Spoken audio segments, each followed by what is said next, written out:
শুনবো সুলাইমান আলাইহিসসালাম ও একজন বুদ্ধিমান পিঁপড়ার অবাক করা ঘটনাটি, যেখানে সুলাইমান আলাইহিসসালামকে মুখোমুখি করে খোলাখুলি সত্য কথা বলেছিল সেই ক্ষুদ্র পিঁপড়া। কিভাবে সুলাইমান আলাইহিসসালাম এর এই দুনিয়ার ক্ষমতার আসল সত্য তুলে ধরল পিঁপড়ার সর্দার, কি এমন কথায় স্তব্ধ হয়ে গিয়েছিলেন সুলাইমান আলাইহিসসালাম, আর কিভাবে এক সামান্য পিঁপড়ার আতিথেয়তা সবাইকে অবাক করেছিল, জানতে চাইলে ভিডিওটি এক মুহূর্ত স্কিপ করবেন না। একদা হযরত সুলাইমান আলাইহিসসালাম তার সৈন্য সামন্ত নিয়ে সিংহাসনে আরোহণ করে এক নতুন জায়গায় গিয়ে অবতরণ করেন। এই সৈন্য দলের মধ্যে ছিল মানুষ, জিন, পশু পাখি, প্রতিটি জাতি তার নিজ নিজ শৃঙ্খলার সঙ্গে হযরত সুলাইমান আলাইহিসসালামের নেতৃত্বে চলছিল। সেই সময় তিনি যেই স্থানে নামলেন তা ছিল পাহাড় ঘেরা এক সবুজ ভূমি। গাছে গাছে ছিল পাখির কলরব, মাটিতে ছিল পিঁপড়ার সারি সারি চলাচল। সেখানে অবতরণ করা মাত্রই তিনি শুনতে পেলেন পিঁপড়ার সর্দার চিৎকার করে বলল, হে পিঁপড়ার দল, তোমরা অতি সত্বর নিজ নিজ গর্তে গিয়ে আশ্রয় গ্রহণ করো, কারণ হযরত সুলাইমান আলাইহিসসালাম তার সৈন্য সামন্ত নিয়ে এখানে এসে পৌঁছেছেন। তার সৈন্যরা অজান্তে তোমাদেরকে পদদলিত করে ফেলবে। এই দৃশ্যটি ছিল অত্যন্ত অদ্ভুত ও বিস্ময়কর, কারণ হযরত সুলাইমান আলাইহিসসালামকে আল্লাহ তাআলা পশু পাখির ভাষা বোঝার বিশেষ ক্ষমতা দিয়েছিলেন। তিনি পিঁপড়ার এই কথাগুলি স্পষ্টভাবে শুনতে পেলেন এবং হৃদয়ে এক কোমল অনুভূতি জাগ্রত হলো। হযরত সুলাইমান আলাইহিসসালাম পিঁপড়ার কথা শুনে দাঁড়ালেন এবং হাসি দিয়ে বললেন, এই ক্ষুদ্র প্রাণীটি সর্দার এত সতর্ক এবং দয়াবান তা আমি কোনোদিনও ভাবিনি। তিনি তখন পিঁপড়ার সর্দারকে হাতে তুলে নিলেন। তার মুখে ছিল স্নেহময় হাসি, চোখে ছিল প্রশংসার দৃষ্টি। অতঃপর তিনি জিজ্ঞাসা করলেন, তুমি তোমার প্রজাবিন্দুদের প্রতি এতটা মেহেরবান কিভাবে, এবং আমার সম্পর্কে তুমি যে উক্তি করেছ তাতে মনে হয় আমি প্রাণীকুলের উপর জুলুম করে থাকি। হে পিঁপড়ার সর্দার, আমার উপরে কেন দোষ চাপিয়ে দিলে? পিঁপড়ার সর্দার তখন বিনীতভাবে মাথা নিচু করে উত্তর দিল, হে আল্লাহর খলিফা, আপনি আল্লাহ তাআলার একজন শ্রেষ্ঠ নবী, তাই আপনার দায়িত্ব অনেক বড়। আমরা অত্যন্ত ক্ষুদ্র প্রাণী, আমাদের দায়িত্ব অনেক ক্ষুদ্র। আল্লাহ তাআলা আমার উপর প্রজাদের ভালো মন্দ দেখাশোনার দায়িত্ব অর্পণ করেছেন। সেই হিসাবে তাদের সুখে আমি সুখী হই এবং তাদের দুঃখে আমি অস্থির হয়ে পড়ি। এছাড়াও তাদের ভালো মন্দ তদারকির দায়িত্ব আল্লাহ তাআলা আমার উপর অর্পণ করেছেন। পিঁপড়া সর্দার একটানা বলে যাচ্ছিল, তার কণ্ঠে ছিল গভীর দায়িত্ববোধের সুর। তাদের দুঃখের সময় আমি যদি তাদের দেখাশোনা না করি, তাহলে কিয়ামতের দিন আল্লাহ তাআলা আমাকে বিচারের কাঠগড়ায় দাঁড় করাবেন এবং আমি অপরাধী হয়ে থাকব। এজন্যই আপনার সৈন্যদের আগমনে এবং তাদের অস্ত্র চালানোর সময় বেখেয়ালে আমার প্রজারা পদদলিত হতে পারে, এই আশঙ্কায় আমি তাদেরকে সতর্ক করে দিয়েছি। দ্বিতীয়ত, আপনাকে জালিম বলার দৃষ্টান্ত আমার মাঝে আদৌ নেই। শুধু আপনার সৈন্যদের বেপরোয়া অস্ত্র চালানোর সময় যদি আমার সৈন্যরা আহত হয়, তাহলে আমাকে তার হিসাব দিতে হবে। তাই আমি তাদেরকে আগেই হুঁশিয়ার করে দিয়েছি। আপনাকে বেপরোয়া করার আমার কোনো উদ্দেশ্য ছিল না। হযরত সুলাইমান আলাইহিসসালাম এই সরল কিন্তু গভীর বক্তব্য শুনে আবেগে আপ্লুত হয়ে পড়লেন। তিনি অনুভব করলেন, কত ছোট্ট একটি প্রাণী হয়েও কি দায়িত্ববোধ, নেতৃত্ব ও দয়া নিয়ে নিজের জাতিকে রক্ষা করতে চায়। আল্লাহর দেওয়া এই ক্ষমতা ও জ্ঞান যে কত গভীর ও বিস্তৃত হতে পারে তা তার চোখে ধরা পড়ল। হযরত সুলাইমান আলাইহিসসালাম বললেন, তোমার কথা শুনে আমি খুশি হয়েছি। এখন বলো, তোমাদের পিঁপড়ার সৈন্য সংখ্যা কত? পিঁপড়ার সর্দার উত্তর দিল, ধরুন আমাদের পিঁপড়ার সেনাপতির সংখ্যা 40,000। প্রত্যেক সেনাপতির অধীনে রয়েছে 40,000 সুবেদার। প্রত্যেক সুবেদারের অধীনে রয়েছে 40,000 হাকিম। প্রত্যেক হাকিমের অধীনে রয়েছে 40,000 ফৌজদার। এই কথা শুনে চারপাশে উপস্থিত ফেরেশতা, জিন এবং মানব সৈন্যদের মধ্যে এক প্রকার স্তব্ধতা নেমে এলো। সবাই বিস্ময়ের সঙ্গে একে অপরের দিকে তাকাতে লাগলো।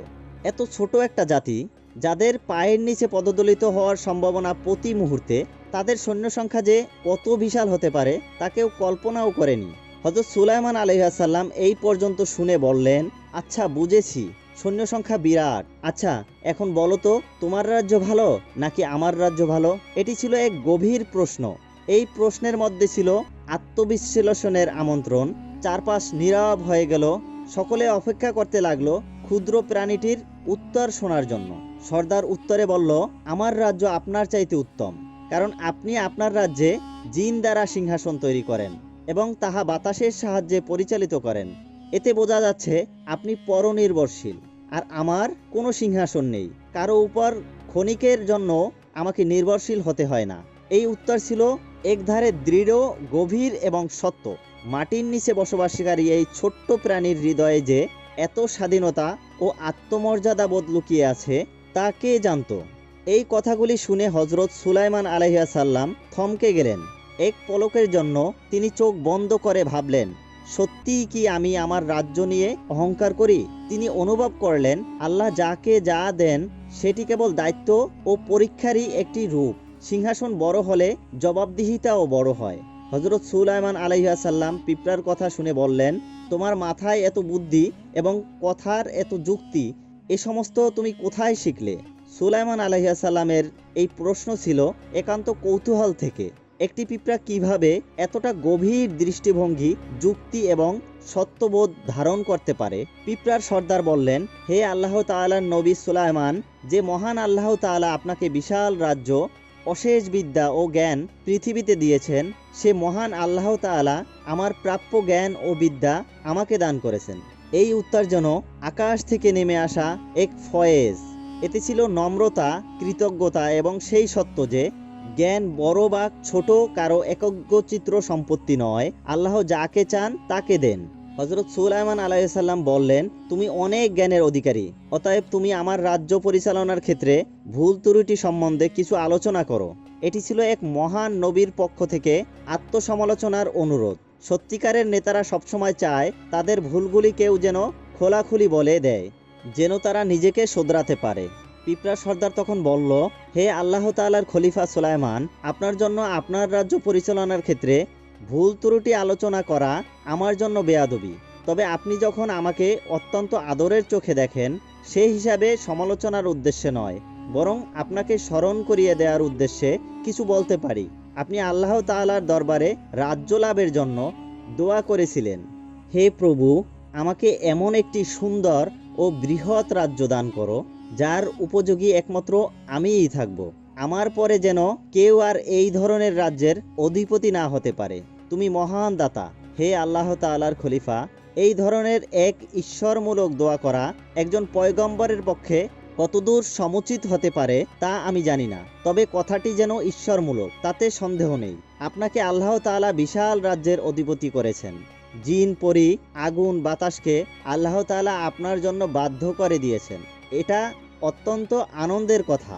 আপনার পরে আল্লাহ তাআলা যদি আরো কয়েকজনকে এরূপ বিশাল রাজ্যের অধিপতি করেন, তাতে আপত্তি কেন? এই আপত্তি দ্বারা কি প্রমাণিত হয় তা আপনি একবারে ভেবে দেখুন। একজন নবীর পক্ষে এ ধরনের ব্যক্তিগত স্বার্থ সমৃদ্ধ করা খুবই বেমানান। এ কথা শোনার সাথে সাথে হজরত সুলাইমান আলাইহিস সালামের চেহারায় পড়ল বিস্ময়ের ছাপ। তার হৃদয়ে এক অদ্ভুত কম্পনের সৃষ্টি হলো। এই ক্ষুদ্র পিঁপড়া সর্দার কত সহজে বলে ফেলল এমন সত্য কথা যা অনেক পণ্ডিতও দ্বিধা করে। হজরত সুলাইমান আলাইহিস সালাম পিঁপড়ার সর্দারের কথা শুনে হতভম্ব হয়ে গেলেন। তার বাকশক্তি রোধ হয়ে গেল। তিনি এ সমস্ত কথার জবাব দিতে আর সক্ষম হলেন না। শুধু এইটুকুই বললেন, ভাই পিঁপড়ার সর্দার, তোমার দৃষ্টিতে আমার আর কি ত্রুটি বিচ্ছেদ আছে তা আমাকে বলে দাও। পিঁপড়ার সর্দার বলল, আমার কথায় আপনি একটু বেজার হয়েছেন বটে, তবে আপনাকে উচিত কথা বলার ওয়াদা দিয়েছি, তাই আপনাকে নির্দ্বিধায় কথাগুলো বলতে হবে। এই কথাগুলোর মধ্য দিয়ে পিঁপড়ার সর্দার তার বিনয় বজায় রেখেই অত্যন্ত সাহসিকতার সাথে সত্য উচ্চারণের অনুমতি চাইল। সে জানে যে সত্য বলে সে কখনো কাউকে খুশি করতে পারে না, কিন্তু সত্য বলার দায়িত্বও এড়াতে পারে না। আর সে যেহেতু একজন নবীর সামনে কথা বলছে, তাই আরও সচেতনভাবে সম্মান রেখে কথাগুলো বলছে। আপনাকে আল্লাহ তাআলা যে বেহেশতের আংটি দান করেছেন, তার বরকতে আপনি পূর্ব থেকে পশ্চিম সমগ্র পৃথিবীর রাজত্ব করে যাচ্ছেন। জিন, পরী, মানব, দানব, পশু পাখি, আগুন, বাতাসের উপর এগুলো সম্পূর্ণ আংটির বদৌলতে আপনি লাভ করেছেন। এই কথার মাধ্যমে সর্দার কৌশলে বুঝিয়ে দিলেন যে এক নবীর রাজত্বের মূল ভিত্তি তার আত্মাধিক শক্তি নয়, বরং আল্লাহর দান। আর যেহেতু এই শক্তির উৎস আল্লাহর দান, তাই এতে অহংকার বা গর্বের কোনো স্থান নেই। আপনার ব্যক্তিগত কোনো যোগ্যতায় এ সমস্ত লাভ করেননি, সবই আল্লাহ তাআলার প্রদত্ত আংটির মহত্ব এবং বরকতে লাভ করেছেন।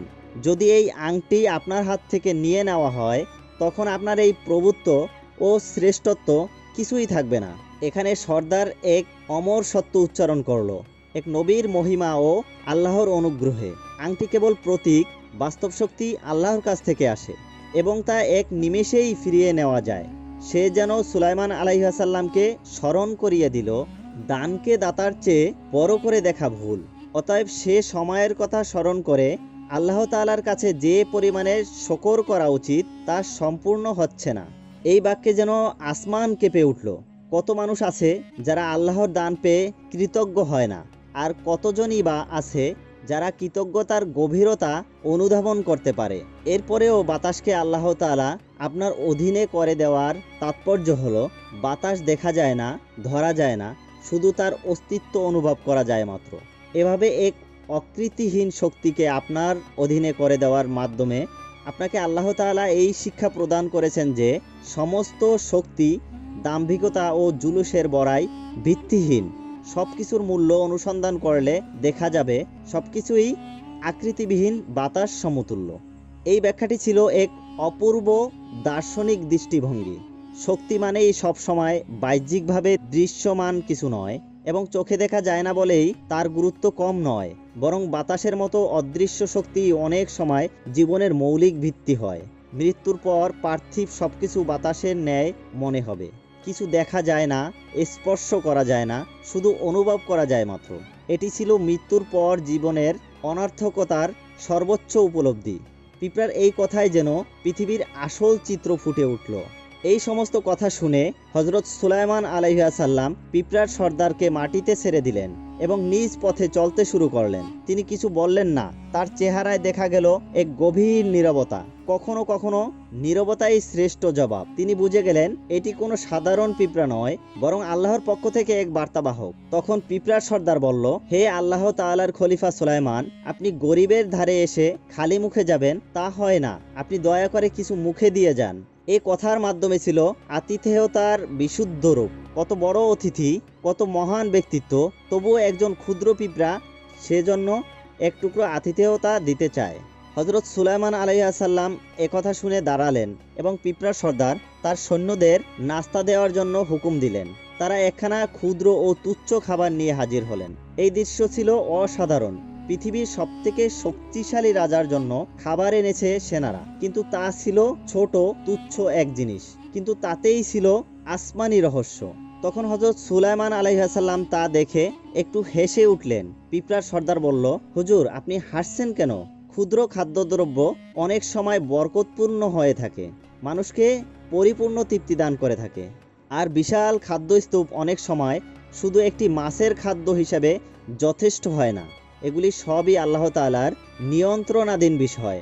অতএব আপনি আপনার সৈন্য সামন্ত বিসমিল্লাহ বলে পান করুন, আল্লাহ এতেই বরকত দান করবেন। সত্যিই বরকত কখনো পরিমাণে নয়, আল্লাহর ইচ্ছায়। এই পিঁপড়ার সর্দার যেন জীবন দর্শনের এক একাডেমি। ক্ষুদ্রতা নিয়ে অহংকার না করে বরং তাতে গর্ববোধ করেছে। হযরত সুলাইমান আলাইহিস সালাম সেই ক্ষুদ্র তুচ্ছ খাবার থেকে এক সামান্য অংশ মুখে দিলেন। তিনি অনুভব করলেন বিচ্ছিন্ন অংশটি অনেক বড় হয়ে তার হাতে উঠল। মুখে দিলেন, আরো বড় আকার ধারণ করেছিল। যখন তিনি গিলে ফেললেন তখন তার পেট পরিপূর্ণ হয়ে গেল। এক বিস্ময়কর মুজিজা। কত অল্প জিনিসেও যদি পেট ভরে যায়, তাহলে মানুষের চাহিদা এত সীমাহীন কেন? তখন তিনি তার সঙ্গীদের এক টুকরা করে খেতে বললেন। সকলে এক চিমটি খাবার পর পরিপূর্ণ হলেন। দ্বিতীয়বার আবার খাওয়ার জন্য কেউ উদ্যত হলেন না। তাতে দেখা গেল কয়েক হাজার মানুষের খাবার এভাবেই সমাধান করলো। তাতে দেখা গেল ক্ষুদ্র তুচ্ছ খাবারের 1/4 শেষ হয়েছে। এই দৃশ্য যেন এক ঈশ্বরিক আশীর্বাদ। হাজারো মানুষের পেট ভরে গেল, অথচ খাবার ছিল অতি অল্প। এবার সব সেনারা মাথা নত করে ভাবতে লাগলো, আল্লাহর বরকত কত নিখুঁতভাবে কার্যকর হয়। হযরত সুলাইমান আলাইহিস সালাম পিঁপড়ার সর্দারের সাথে আলাপ করা এবং আতিথেয়তা গ্রহণ করা ইত্যাদি সবকিছুই আল্লাহ তাআলার এক অপূর্ব পরীক্ষা বলে মনে করলেন। তিনি বুঝলেন আজকের দিনটি ছিল শিক্ষা ও আত্মশুদ্ধির জন্য। ক্ষুদ্র পিঁপড়ার মাধ্যমে আল্লাহ তাকে এমন কিছু শিক্ষা দিয়েছেন যা কোনো বড় জ্ঞানীও দিতে পারতেন না। এই ছিল সুলাইমান আলাইহিস সালাম ও এক বুদ্ধিমান পিঁপড়ার মধ্যকার গভীর জ্ঞানভিত্তিক হৃদয় ছোঁয়া ঘটনা। এমন ক্ষুদ্র এক প্রাণী কিভাবে এক মহান নবীকে নম্রভাবে সত্য স্মরণ করিয়ে দিল, তা আমাদের জন্য এক বড় শিক্ষা। যদি এই গল্প আপনার হৃদয় ছুঁয়ে যায়, তাহলে অবশ্যই দেখুন আমাদের পরবর্তী ভিডিও। সেই পর্যন্ত সবাই ভালো থাকুন, সুস্থ থাকুন। আল্লাহ হাফিজ।